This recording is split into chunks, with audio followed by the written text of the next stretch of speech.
The beeping was the only sound I could hear when I opened my eyes. Not my son's voice, not his footsteps rushing down a hallway. Just the steady, indifferent rhythm of a machine that didn't know or care who I was, only that my heart was still beating. I was 63 years old, and I had just collapsed in the middle of Pinecrest Community Church, right there between the third pew in the center aisle, on a Sunday morning in October, was my Bible still in my hand. The doctors told me later that I had suffered a massive cardiac event. That was the phrase they used. Cardiac event. Like it was something that happened on a calendar. Something you could plan around. What they couldn't plan around, what no one had planned around, was the fact that my son never answered the phone. Not once. Not out of the 23 times they called. But I'm getting ahead of myself. Let me take you back to where this really started. I would your things sense unless you understand what my life looked like before that Sunday morning. Before everything changed. My name is Dorothy, and for 31 years I worked as a middle school librarian in Asheville, North Carolina. I raised 2 children in a small greenhouse in Ridgewood Lane with a man named Gerald who died of lung cancer 11 years ago and left behind a toolbox, a truck, a modest life insurance policy, and 2 children who turned out very differently from each other. My daughter, Renee, lives 40 minutes away in Weaverville. She calls me every Sunday without fail. She came to every one of her father's chemotherapy appointments.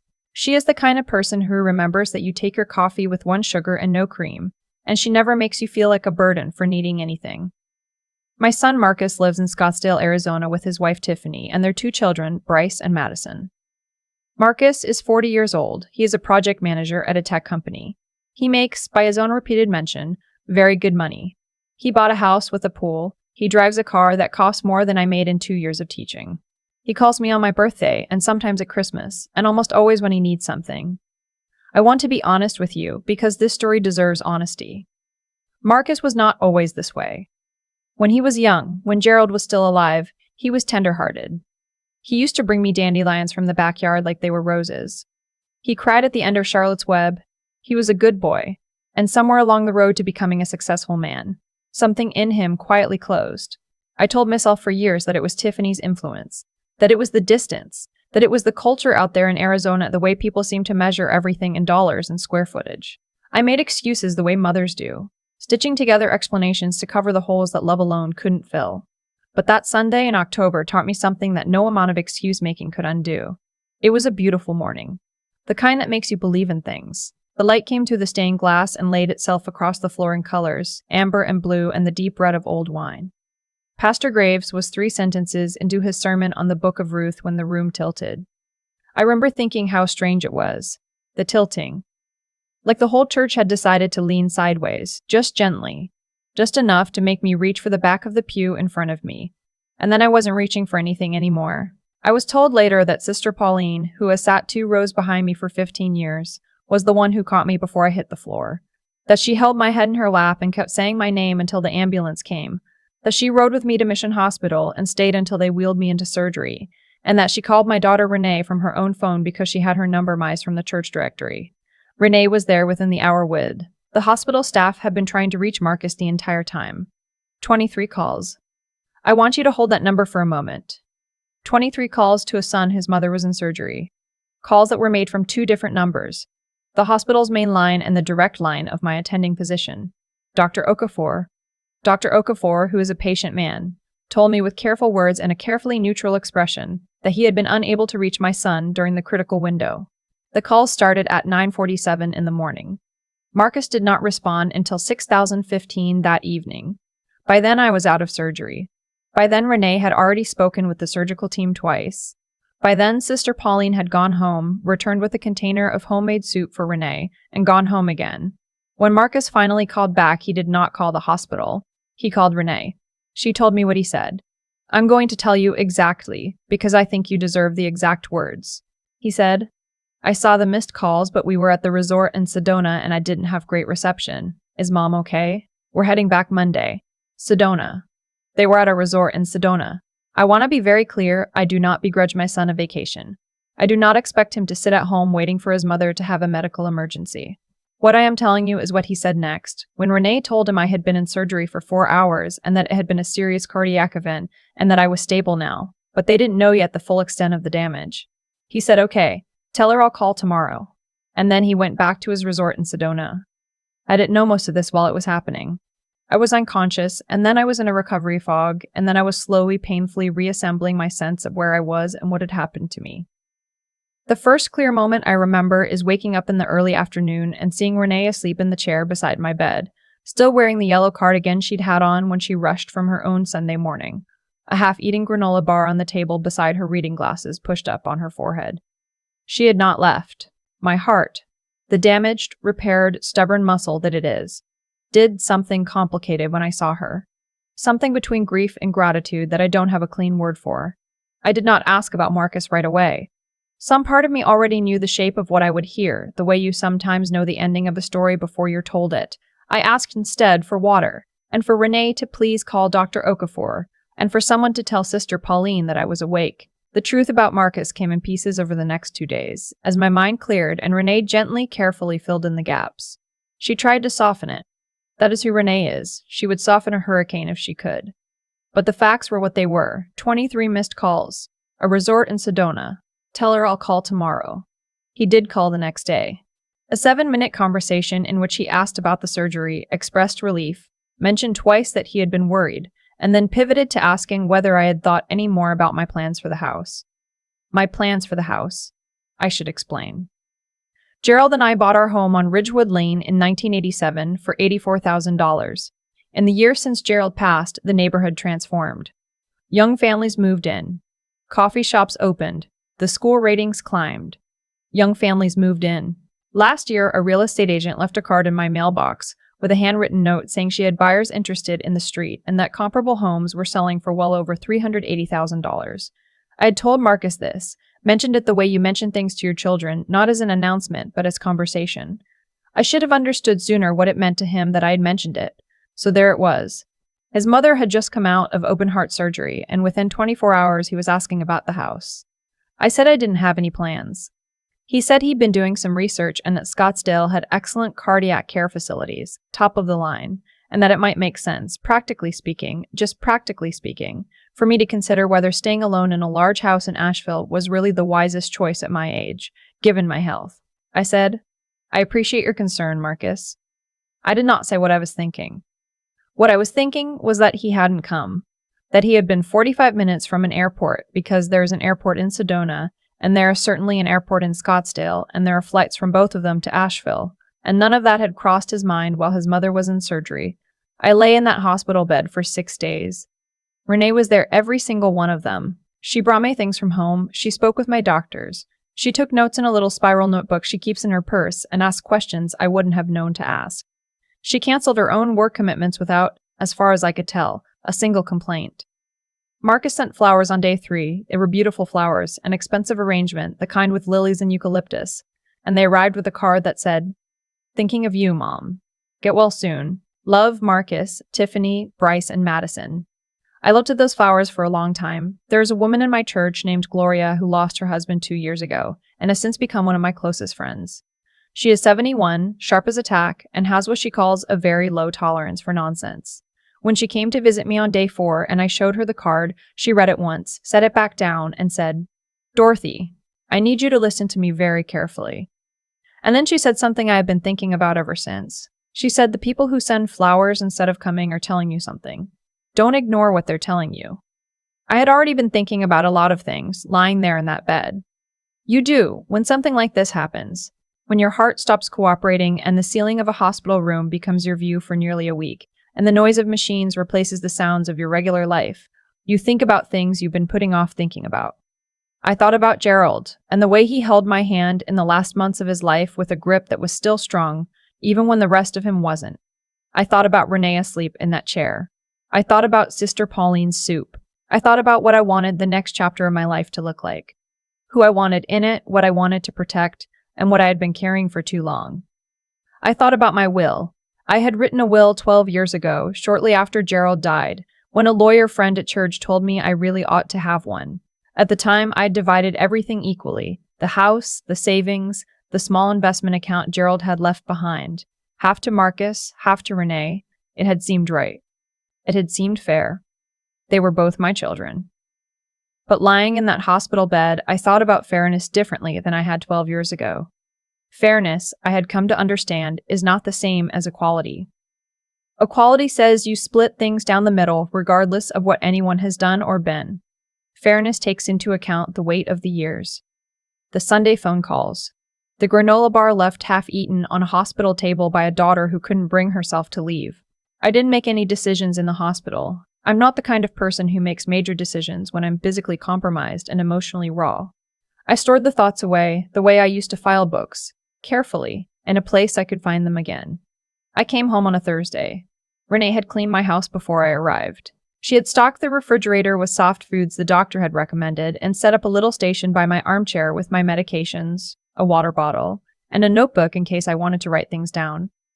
She had also, without my asking, arranged for a woman named Carol from our church to come by each morning for the first 2 weeks just to check on me. Marcus called that Thursday evening to welcome me home. It was a cheerful conversation. He told me about a restaurant in Sedona they had visited and said I would love it, that we should all go sometime. He mentioned again, more directly this time, that he and Tiffany had been looking at places near them in Scottsdale. Not pushing anything, Mom, just options. And that he could send me some listings if I wanted. I said, that's very thoughtful, Marcus. I said it the same way I had said I appreciate your concern in the hospital. I was getting very good at sentences that sounded like one thing and meant another. What I did not tell him was that 2 days after coming home, I called a lawyer. Her name is Patricia Holden, and she has an office on Marymount Avenue. A woman from my church had used her after her own husband passed and spoke very highly of her. I told Patricia everything, the cardiac event, the 23 calls, the flowers, the conversations about the house, the courtesation about the house, the cordiero about Renee. I told her about who had been there and who hadn't. Patricia listened without interrupting. When I finished, she said, "What would you like to do?" I told her. She nodded, made some notes, and said she could have the revised documents ready within the week. I want to be clear about something, because I think it matters. What I was doing was not revenge. I have never been a vengeful person. I have no desire to punish Marcus, or to hurt him, or to wage some war across 1,000 miles of distance. What I was doing was something quieter, and, I believe, more honest. I was updating a document to reflect reality. The reality of who had shown up in my life and who had not. The reality that a will is not just a legal instrument. It is, in some ways, the last honest thing a person says. I signed the new documents on a Tuesday afternoon in Patricia's office, with her assistant as witness, and I drove home feeling something I can only describe as a settling. Like something that had been listing slightly for years had found its level. I did not tell Marcus. I did not tell anyone except Renee, and even with her I said only that I had updated some paperwork and that she should know where to find the documents if anything happened. She didn't press me for details. That is also who Renee is. Life returned to something like its ordinary shape over the following weeks. I went to cardiac rehab 3 mornings a week at the hospital. I returned to church, to considerable fanfare from Sister Pauline and the rest of the congregation. I had lunch with Gloria on Fridays. I read. I tended my garden. I did the quiet, necessary work of recovering. Marcus called every week or so during this period. The calls had a particular quality to them, solicitous in a way that felt slightly performed, asking after my health and then finding ways to return, again and again, to the subject of the house. Had I thought more about it?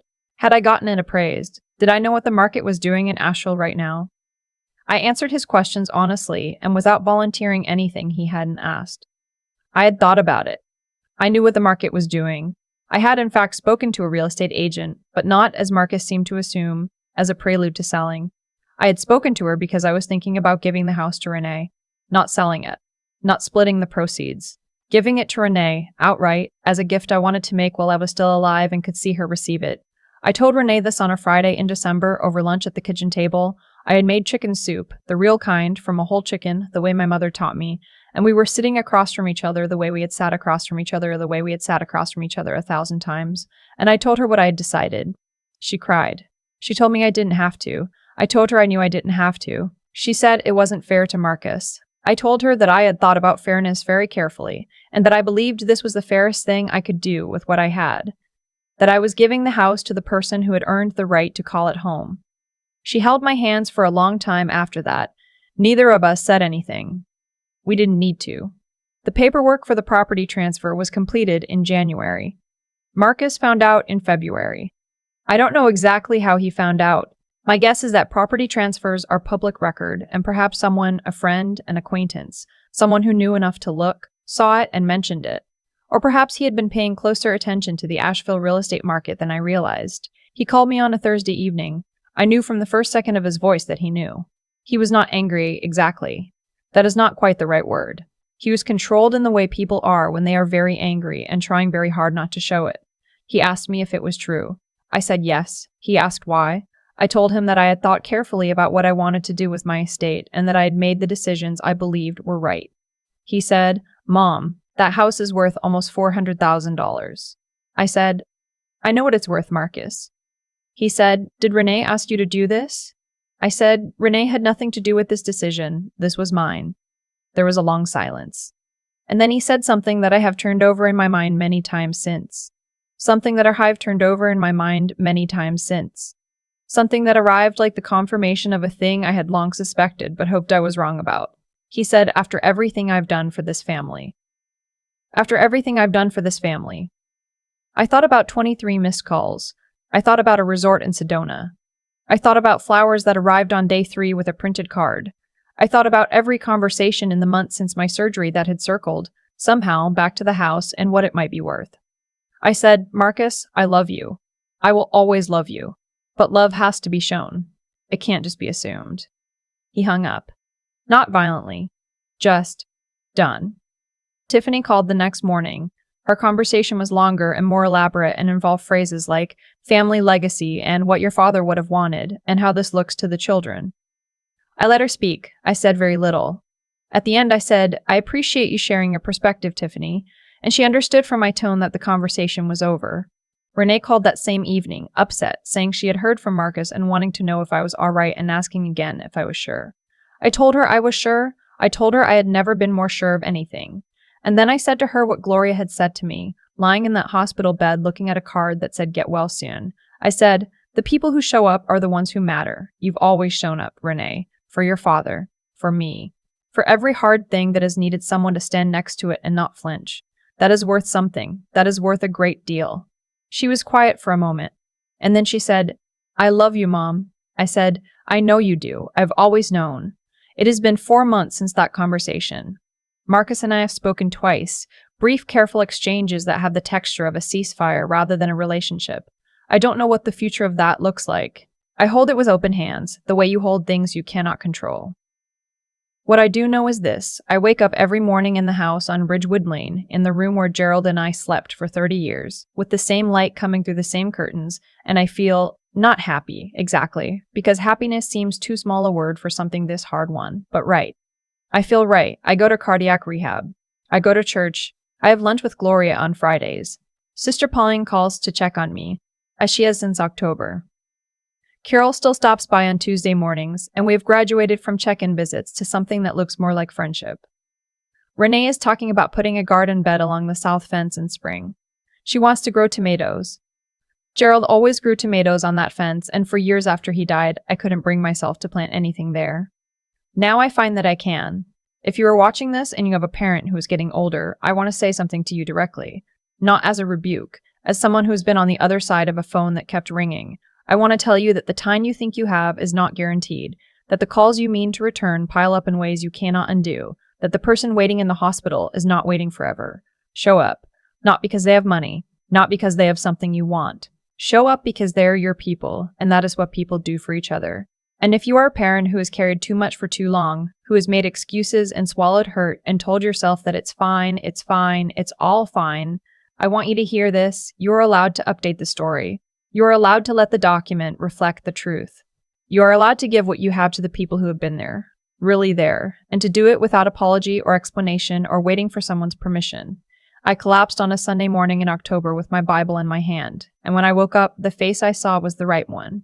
Everything after that was just clarity.